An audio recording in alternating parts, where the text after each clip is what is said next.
everyone. You're listening to After Hours. I'm Young Mi. I'm Felix. And I'm me here. And how are you guys doing? Great. Doing okay. The weather's getting a little chilly. Fall is in the air. Anything interesting happening to your day? Well, I have to tell a little story, which is I'm walking to campus this morning. Okay. And I see one of our dear friends who teaches at Sloan.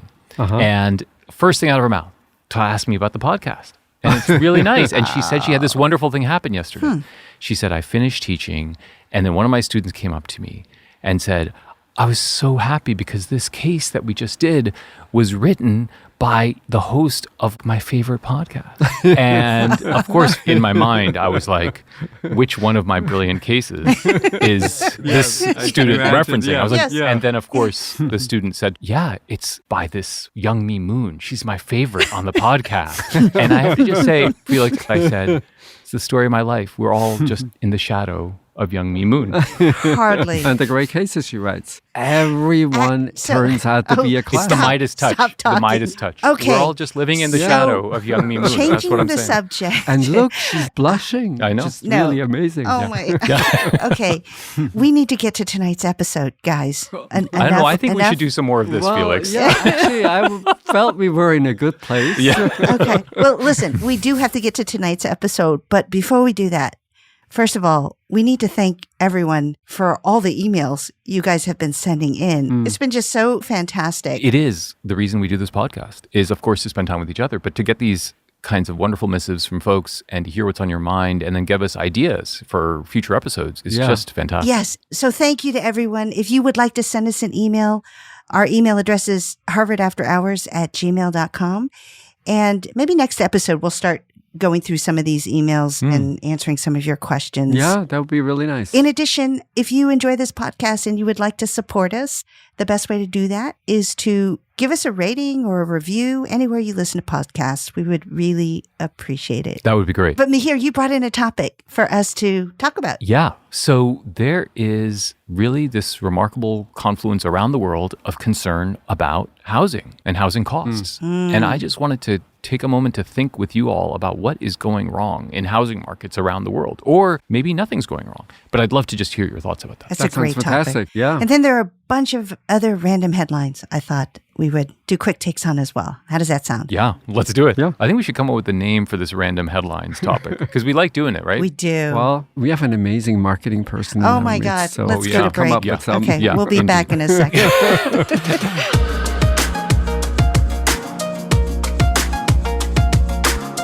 Okay, Mihir. Yeah, so let's talk about housing. So if you look around the world, it's getting to the level where people are genuinely starting to call this a housing crisis.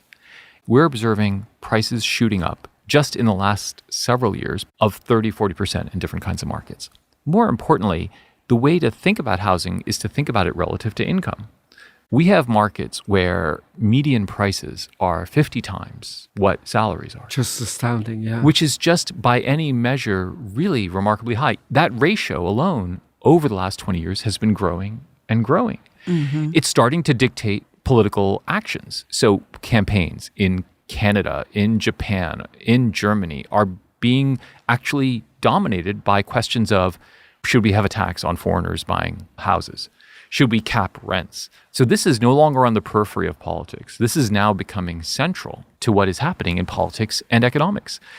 So I just wanted to get your sense, first off, is there a housing crisis around the world? Or is this just headline writers trying to make a big bunch of fuss about nothing? Yes, so I think it is a crisis in lots of places. It's also true that if you look at a country and you look at the average stats, it often hides these dramatic differences. So here, for instance, for the United States, if you're asking in the last 10, 15 years, the ratio that you just explained me here, income relative to housing prices, it actually hasn't moved so much if you look at the average.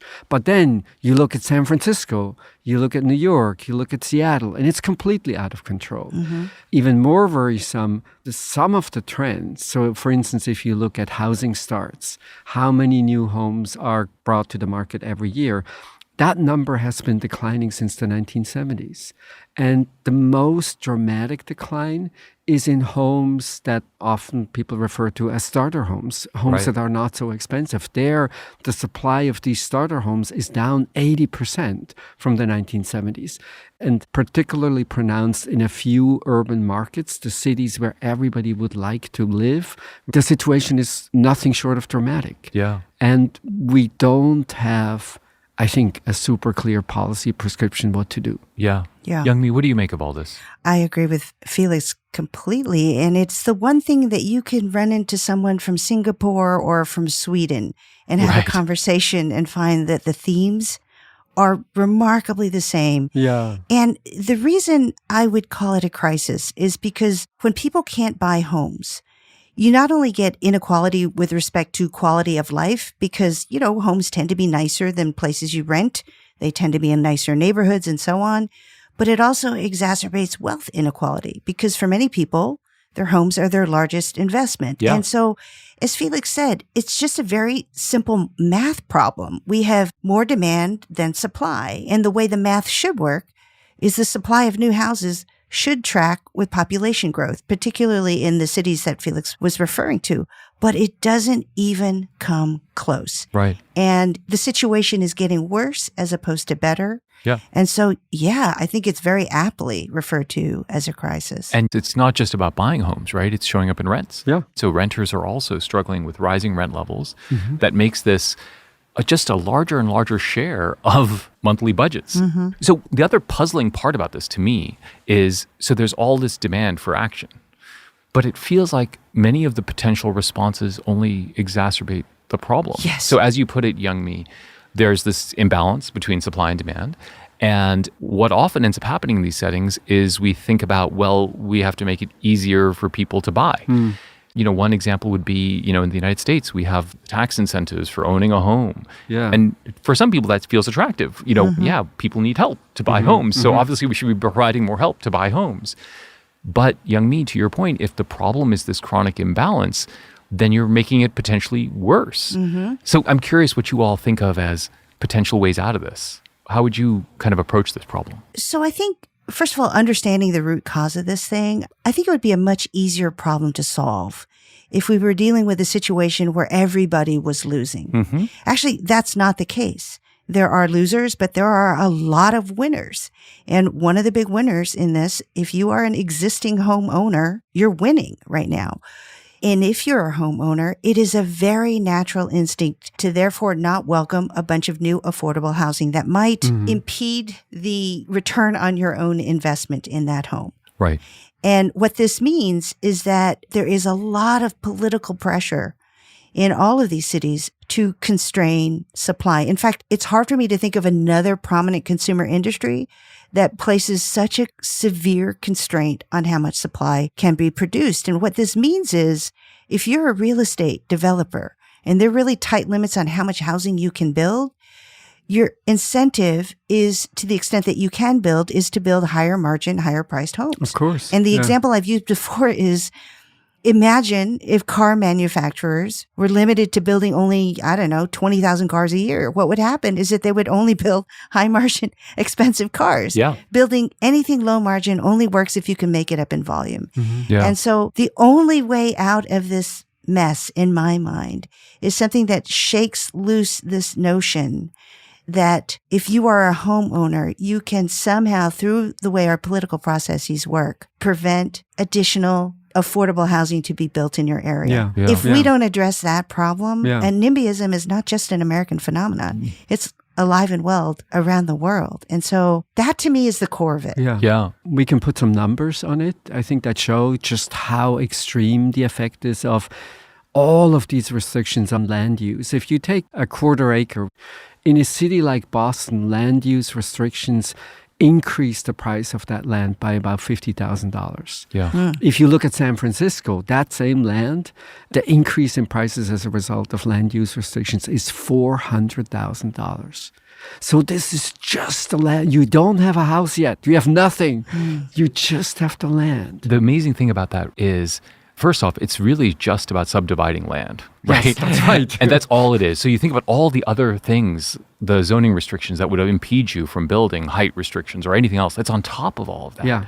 So we should start understanding zoning just like it's zoning taxes. Yes. It's not zoning, it's zoning taxes. Yes, yeah. And I think that, Young Mi, is a solution a little bit to your framing problem, which is how do we get the political will to call this for what it is, a big supply problem that is really being caused by these remarkably protective interests. And maybe the tensions are greatest in the United States because being a homeowner has these really unique advantages. Because unlike the rest of the planet, we have 30-year mortgages with fixed interest rates. That is not something that's available anywhere else. Mm-hmm. Typically, the terms are much shorter. The interest rates are variable. So I feel the tension is particularly big in the U.S. because we have an exceptionally high homeownership rate. Mm-hmm. And then we have this unique financing model.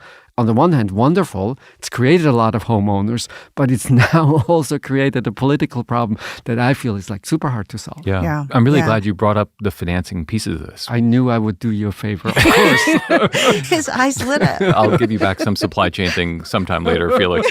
But it's hard not to include a discussion of interest rates in this story, right? Which is you have really low rates, and we've had really low rates for a long time, and that makes financing super cheap. Yep. But it also makes housing as an asset super desirable because you're like, why would I put my cash? If you're a wealthy person, why don't you buy another home? Yeah. And so it has all these perverse consequences, but it's all part and parcel of.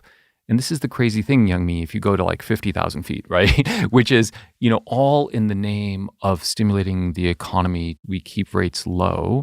And in that process, we create problems in asset markets, which make prices rise, which make it harder and harder for people, especially on the low end of the income spectrum, to rent and buy homes. And so there is this kind of upside down, Alice through the looking glass kind of aspect to all this. And every intervention that you see, for instance, I thought that law that Argentina passed, where they said one way to protect renters is to make the contracts a little longer. So instead of having a standard contract of about 2 years, you extend it to 3 years. And the idea was to create predictability. Guess what happened? Homeowners, the landlords, they panicked. They jacked up the rents even before the law went into effect. And then a surprisingly large number of people just took their properties out off the market. Right. So the housing supply contracted right at the moment when you're at the beginning of a crisis already. Yeah. One of the interesting things about this is, you referenced NIMBYism, of course, which is not in my backyard. But there is now a movement called YIMBYism. Yes, in my backyard. And really, ultimately, Young Mi, your deep point from earlier is we've got to change that logic. And we've got to get people to say YIMBY and not NIMBY. Yes. And just the realization how scarce land is.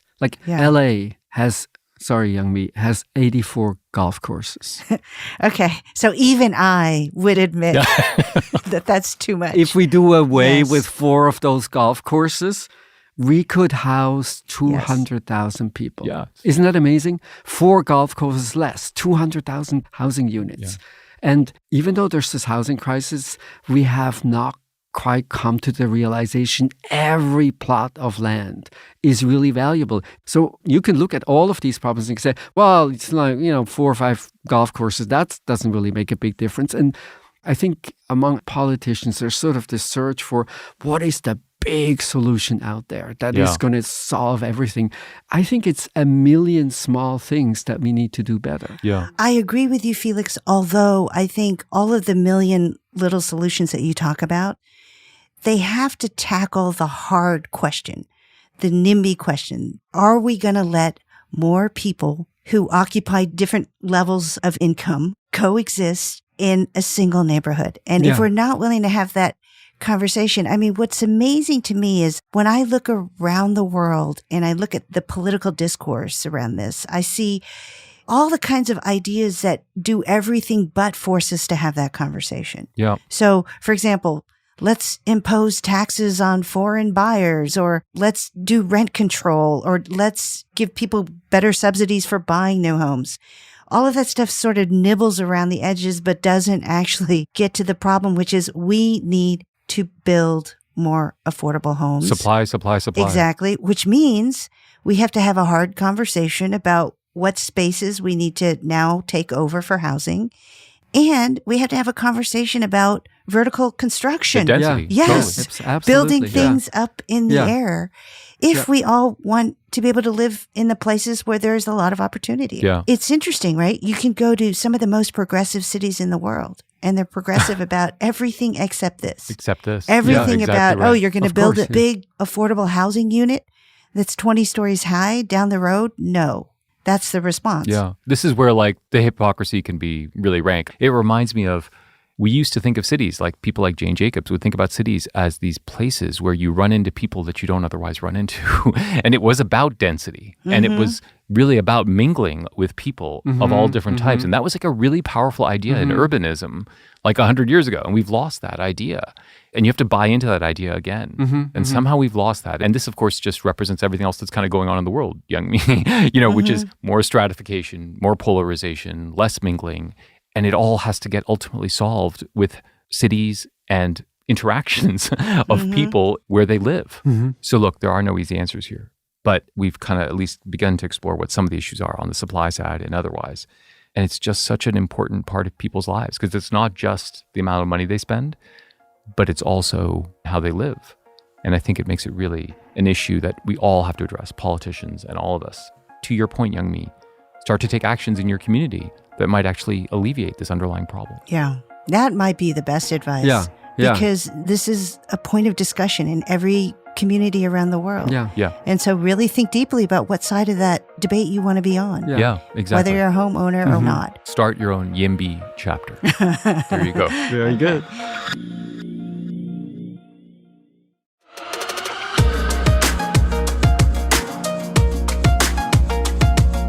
Okay, random headlines. You guys ready? Yeah, let's do it. Yeah. Here's a random headline that caught my eye. Amazon is now paying for college for its workers. Any hourly employee working as little as 20 hours a week is going to be eligible for this. They're not the only companies. Walmart is also fully subsidizing college tuition and books for more than 1 million full and part-time employees. Target is now launching something similar. So what did you guys make of this whole story? I mean, my first response would just be this is competition in a really heated labor market where everybody's scrambling to get workers to join their firm. And there's always this puzzle. Why don't you just pay more?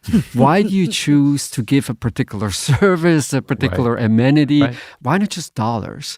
And I think in the case of education, it's relatively obvious because these programs take years. Yeah. And so one of the aspects that I don't like so much is it feels a little bit like healthcare, where the moment you lose your job or the moment you switch your job, you lose health insurance, you lose your tuition support for the college that you're in.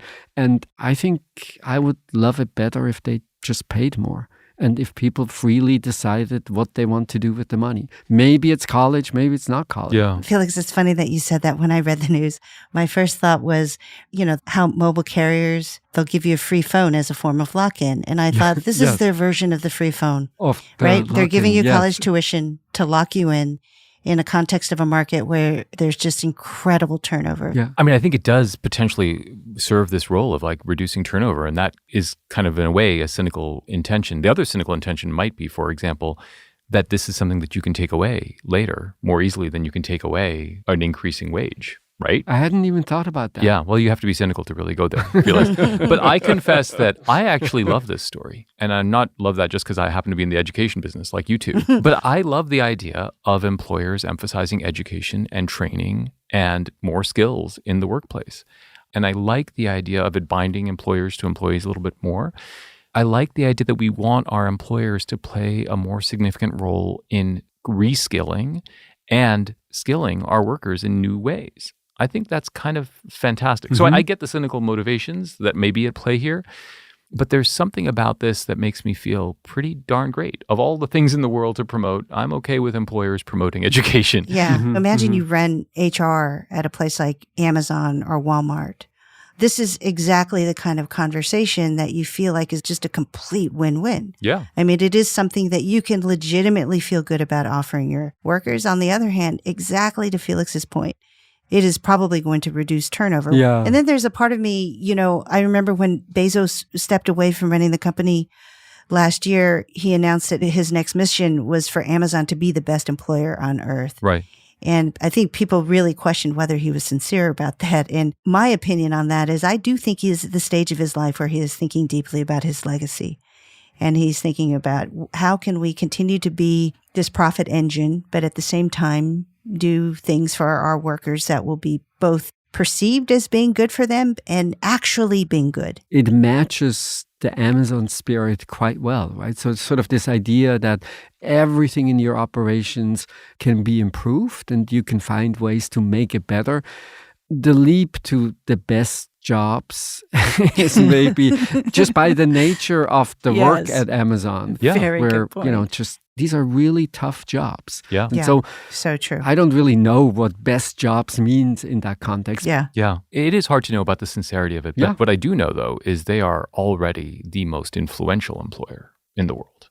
And so the way they behave has ripple effects in labor markets everywhere because it's going to have impact not just within Amazon, but it is rippling through everything that happens in the economy.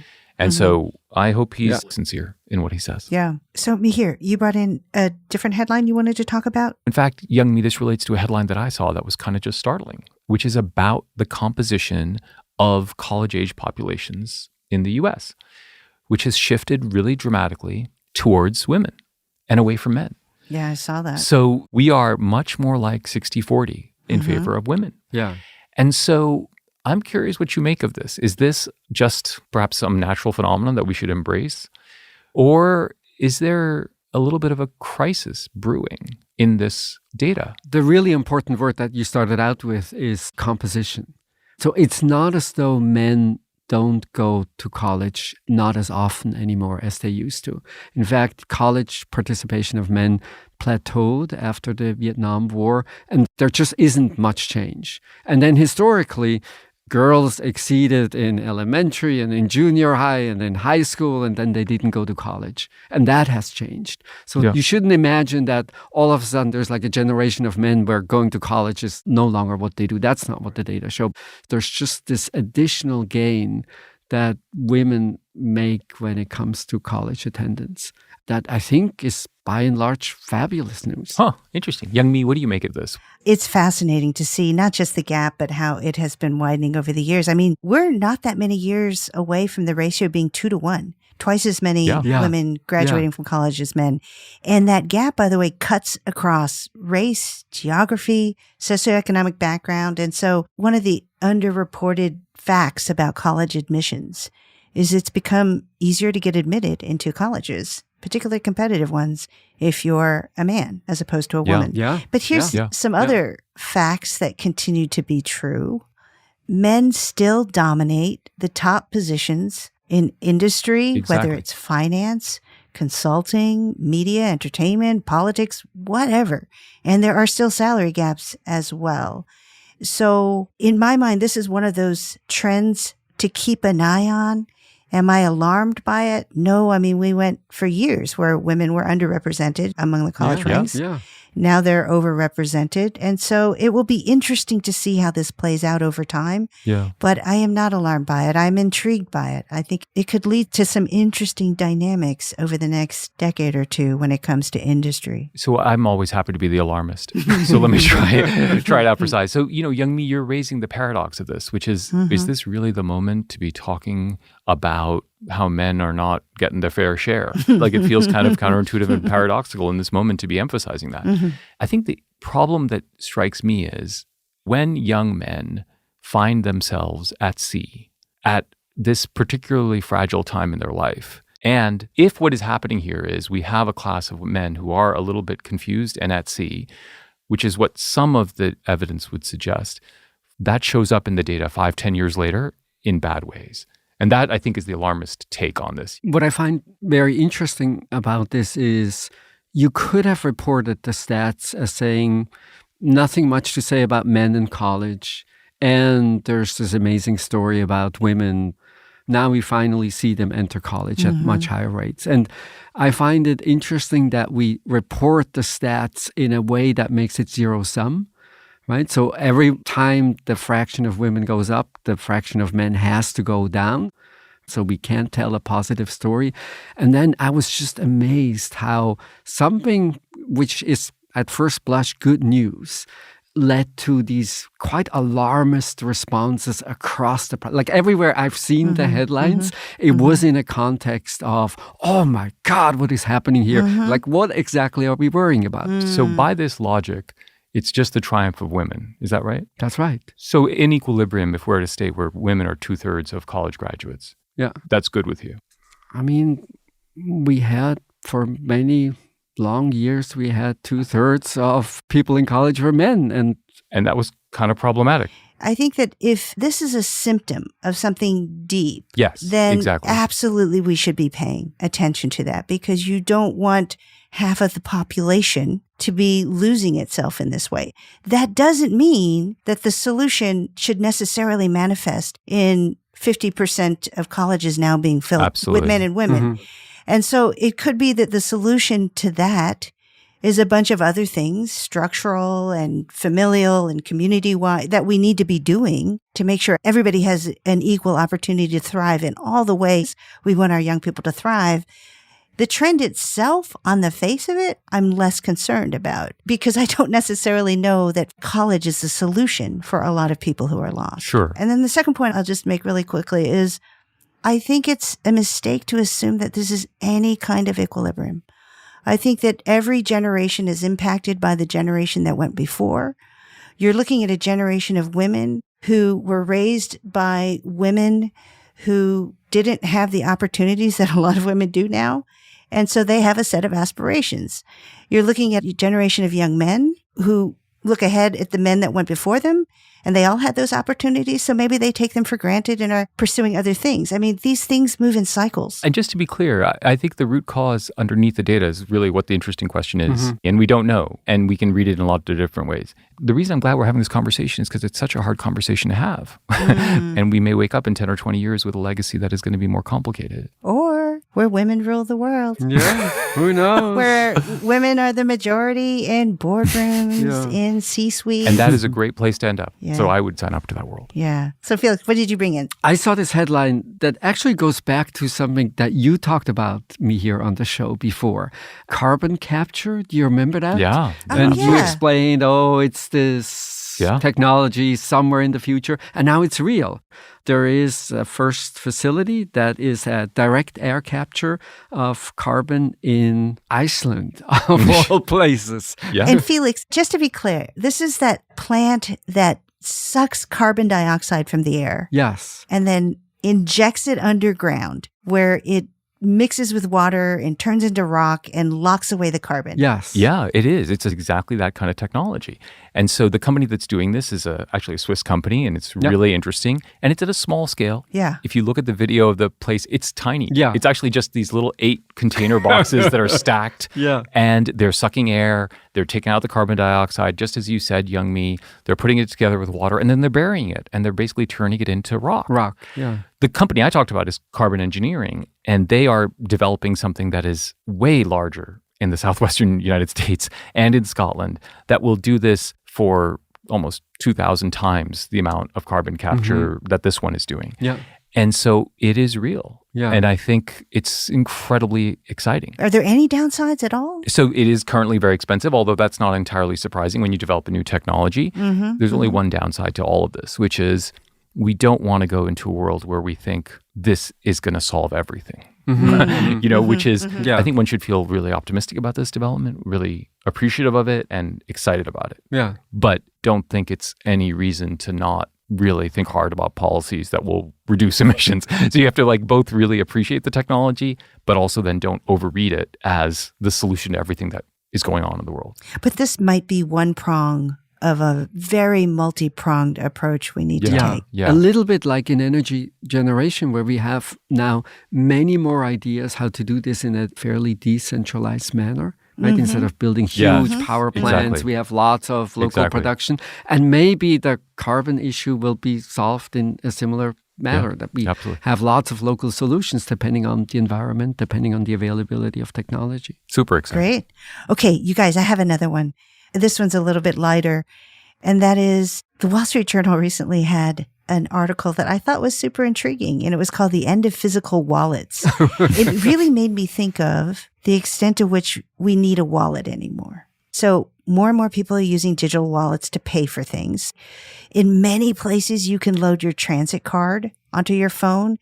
I use my phone to get into my hotel room. I use it to get into my car.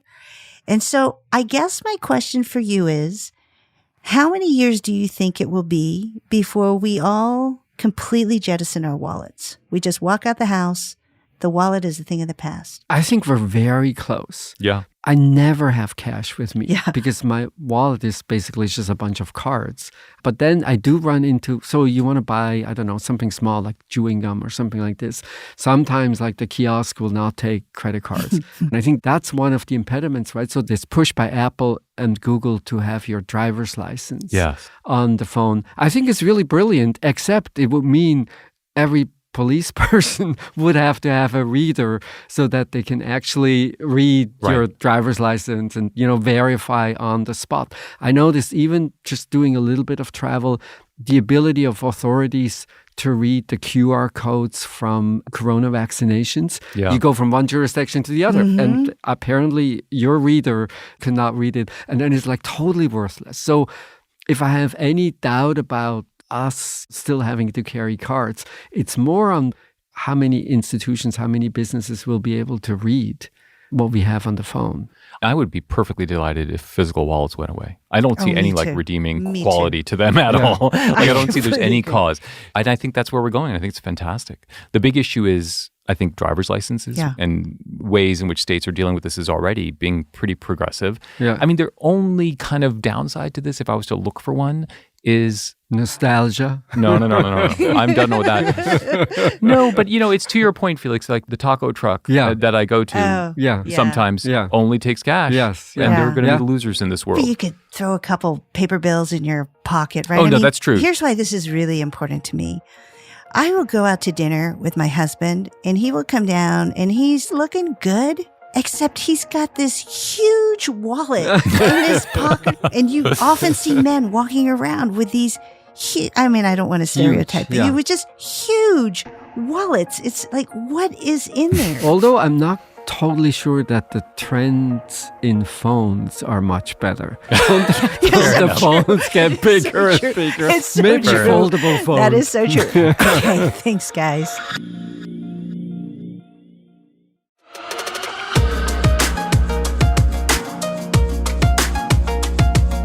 Okay, before we do picks tonight, Mihir, you got a couple of emails this week that you wanted to talk about from a couple of our listeners. Yeah, well, as we said at the beginning, interacting with listeners and getting email from them is fantastic. In this particular case, I was alerted to the fact that I used an ethnic slur in the last episode. Specifically, I used the word gypped in the context of my iPhone and the miles I walk. And I had no idea, but that is an ethnic slur of the Roma people. And a couple of listeners pointed that out to me, and I really appreciate that. And I'm sorry for having used it. Just for the record, Mihir, I think we're all sorry. I mean, I didn't know the etymology of that word either. And I didn't know. Of course, the minute you pointed me to that somebody article, points it out, you say, oh, of course it does. Oh, my goodness. Of course. And I felt stupid, and I felt very, very bad. It also really struck me about the emails that we got. So there were a couple of tough emails, but there was one that I just wanted to read briefly because I thought it was just kind of a model of the way to approach these issues. What the email says is, noticed you used the term gyp to describe getting cheated of some steps by your iPhone. Wanted to be sure you knew the etymology of the word and gave me the article. If you did not intend to demean Roma people or culture by using the word, your meaning might have been misunderstood by your listeners.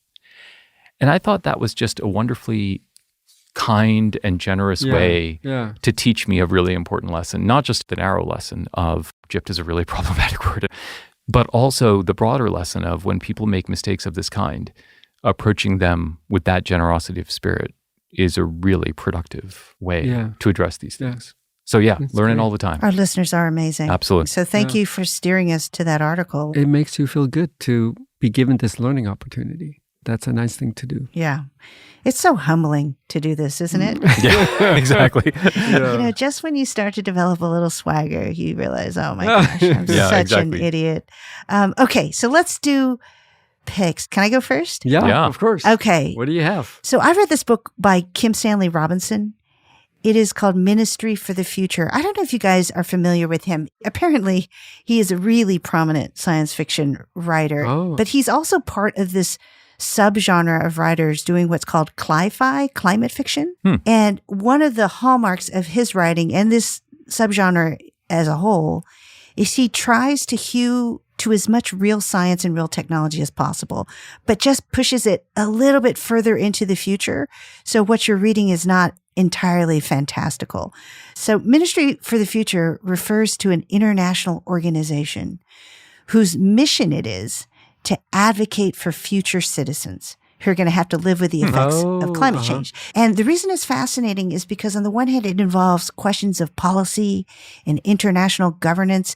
Here it also involves international finance. But then it also switches back and forth to some really devastating vignettes of people trying to survive severe climate events in different parts of the world. So say a chapter focused on a refugee camp, or a chapter about a woman in LA trying to survive a flooding event, or the opening scene, which takes place in this small city in Uttar Pradesh, India? Uttar Pradesh, okay. Yeah. Where an extreme heat wave hits, and the scene is just so harrowing. Yeah. So it feels futuristic, but not that far futuristic. Wow. That sounds interesting. The best science fiction, I think, is the kind that really makes you reflect on your current reality, right? And that's what this book does. So it's called Ministry for the Future, Kim Stanley Robinson. Sounds great. Okay. And then Felix, what do you have? I wanted to recommend a collection of songs. It's a CD called Songs of Guest Workers. And this refers to the songs of Turkish immigrants when they moved from Turkey to Germany in the 1960s, 1970s to the 1990s. And German history is fascinating in the sense that 1961, the wall goes up and West Germany is in this amazing boom. So they do this treaty with Turkey that essentially is a tool to recruit labor for mostly the jobs that no one else wants to do in Germany. And it takes over a decade for Germany to even allow the workers to bring their families. In the beginning, of course, everybody thinks we're going to Germany, we're going to make a bunch of money, and then we move back to Turkey. And as so often, it doesn't really happen. And they're now the largest minority group in Germany. And the songs are songs that were captured on cassette tape. Oh, wow. And it's Turkish music, clearly, but it's often sung in German. Oh, nice. Where do you find this music? I love reading about music. You know, like I recommended Turkish musicians before. I don't really know what it is about Turkish music. I find it incredibly beautiful. And many of the songs are around this theme of course, missing your home, but now being in a different place. And the different place is sort of exciting and it captures something really essential. And I think that stood out for me. Oh, Felix, that is a beautiful recommendation. Mihir, you're going to have to top this. I'm pretty sure I can't, but I'll try. So that is a great recommendation, Felix. I have maybe two, not really recommendations. First, I want to double down on last week. I got some great feedback on Bank of Papa. And so I am putting out a plea to listeners that if you want to help me make this happen, and you are maybe a graphic designer, maybe you know how to secure little books, contact me and let's see if we can make this happen. You're going to have a side gig? This is your side gig? I'm going to have a side gig. Yeah, exactly. But my real recommendation is that, as longtime listeners will know, and I think Young Me, you too, love Succession, and it's coming back. Yes. But the reason to love Succession is because it is a great drama about two of the greatest things in the world, which is families and the way it intersects with business. I thought family and food are the two greatest things on the planet. Family for sure, but business, really? Business is like, it's core to society. Anyway, but if you really want the classic that mixes family and business, it's an older book that I reread over the summer, and it's just spectacular. And it is by Thomas Mann, and it's Buddenbrooks. It is the original kind of family and business novel. Yes. And it is so good. So if you want the low-tech version of Succession with the drama of family and business, I recommend this older book by Thomas Mann called Buddenbrooks. And it has all the ideas of like, the great founder and then the decay over the generations. The drama. And it's really fantastic. It's fantastic. So that's my recommendation. Felix, do you notice that Mihir has become a complete anti-technology Luddite? Yes. I think he did trampolines. Yes. And then he's doing Bank of Papa. And then he did Legos, and now he's doing... I'm going old school. Yeah, I'm going old school. dusty book. Yeah. Okay, we need to wrap. It is late. Okay. Thanks, everyone, for listening. We'll be back next week with another episode. This is After Hours from the TED Audio Collective.